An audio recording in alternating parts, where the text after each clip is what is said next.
Welcome back to the Cardboard Herald's Off the Table, your weekly board game news in 10 minutes or less. As you can see, we are neither cardboard nor heralds.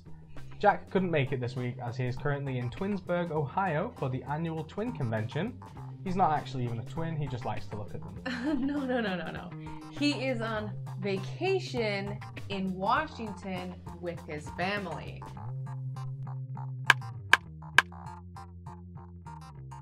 Right, so this first item of news comes from our very own board game content creation world. And that's that there were allegations that Katie's Game Corner had plagiarized some of their reviews. This initially came about regarding a Kalis review, but then Meeple Like Us did some more research and found that there were probably some other occurrences of this, multiple occurrences.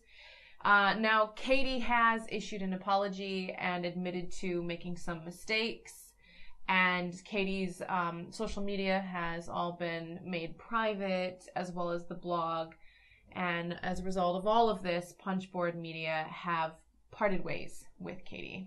Obviously, this is a very serious matter in our content creation world, but we need to remember that the real victims here are the people whose work was plagiarized. Saying that, Katie's Game Corner is just a moniker. There is still a person behind there, so we just ask people, remain civil, don't go seeking mob justice. This will be resolved by people better qualified to help resolve it. So, yeah. Right, on to something more fun. We just got back from a convention in Devon, down in the south of England, called Ting. Ting stands for This Is Not Gridcon, which I'll explain in a second. This was hosted by Paul Grogan of Gaming Rules, and it was really fun. It was lovely weather, which is great. There wasn't that many people there. It was quite a small affair. I think they had 118 tickets sold, so there was never really more than, I guess, 100 people at a time, but you wouldn't feel that way. There was definitely enough space, which was great. There was enough space for all the open gaming. There's quite a few notable designers there as well, showing off their works. We had Frank West from the City of Games demoing the Isle of Cats. This game is currently on Kickstarter, doing extremely well. David Digby was there. He's showing some expansions for games like Chocolate Factory and Dice Hospital. There was a bring and buy. They were selling food. There was a games library, and Games Law had like a table with some games on that you could buy. So it kind of had a lot of the stuff you find in a bigger convention. Just miniaturized. Yeah, just on a smaller scale. Yeah, it was really good. This coming November, Paul is going to be hosting Gridcon. So this is the full, what we did was half a day on Friday, full day on Saturday, and then Paul had people around his house on the Sunday to do some more gaming. Gridcon is going to be held in Devon as well, just about 20-minute drive from where we were. And that is going to be the full weekend, the full experience, just everything that we've done already, just a little bit bigger. So if that sounds interesting to you, then we'd recommend going to the website, gridcon.co.uk, and booking your tickets as they are currently on sale. Right, so first up in announcements, it's about Ghost Stories. So it's a reworking of that Ghost Story game, and it's going to be in high fantasy, and it'll be called Last Bastion. Now, we don't know a lot about this. We've seen first images, but that's kind of all. Reddit user Revoir 81? I don't know, sorry. They said that it's going to be more streamlined than the original Ghost Stories.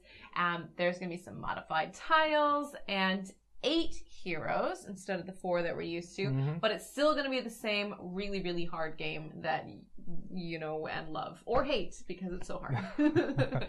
Up next, we have Renegade Game Studios' upcoming game, ClipCut Parks. I keep wanting to say it like 5 times faster and then mess it up. So this is being called the world's first roll and cut. So instead of rolling a dice and drawing something or writing something, you will roll a dice, and then with scissors that come in the game, you will cut out, I guess, pieces of a park that you then add to your board. We don't know much else about the game other than that at the moment. It sounds like it could be quite dangerous. Who knows? We're not running with the scissors. Well, we can't tell people what to do. So. But Renegade generally have a really good track record with their games. They make solid things. I do have a slight concern that because this world of roll and write games, the genre is growing so fast and so rapidly that in an effort to stand out, they might miss the mark and it might not be as fun. So we'll have to see. It's slated to be released Q4 2019, so my guess is probably sometime around Essen, and we'll probably find more information out over the next couple of months. And finally, Plan B have announced the second in their Century Golem edition, and it's going to be called Eastern Mountains. And it'll be a re-theme of Eastern Wonders, and that'll come out in August.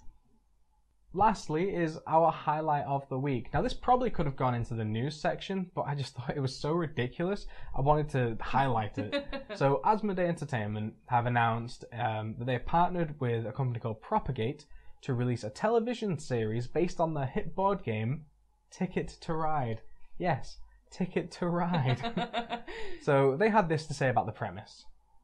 The television adaptation will be a winner-take-all travel competition series in which 5 teams take the journey of a lifetime as they seek to complete epic challenges and rack up the most miles by air, land, and sea. So it kind of sounds like it could be an Amazing Race sort of TV show. Which is a great TV show. Yeah, that's a lot of fun. We'll have to wait and see. I'm cautiously optimistic. They do want to also release other TV series based on the other games that they've got these worlds built for. So that could be exciting, which leads us into our question of the week, and that is, what board game do you think would make an amazing original television series? Pandemic. Can you save humanity? That could be really cool. I got a little chills just then. So. And if you also have a board game you think would make an awful original TV series, we'll take that too. Right, so that's it for us this week. Thank you so much for joining us for another episode of Off the Table. If you want to see a little more of us, you can check us out over at our YouTube channel, which is Behind the Box, where we do board game reviews and lists, and occasionally I put on an apron and make sloppy joes. You know, we have fun. And thank you also to Jack for letting us fill in for him this week. So for the first time, we've been your hosts, Chris and Lindsay, and we'll see you the next time Jack can't be bothered to do his own show. Bye. If you enjoyed this video, we have all kinds of other reviews, interviews, and recommendations via writing, podcasts, and video here on our channel and website cardboardherald.com. Our content is audience supported, so if you want to show your support, please visit our Patreon. Thank you so much for watching. This has been the Cardboard Herald.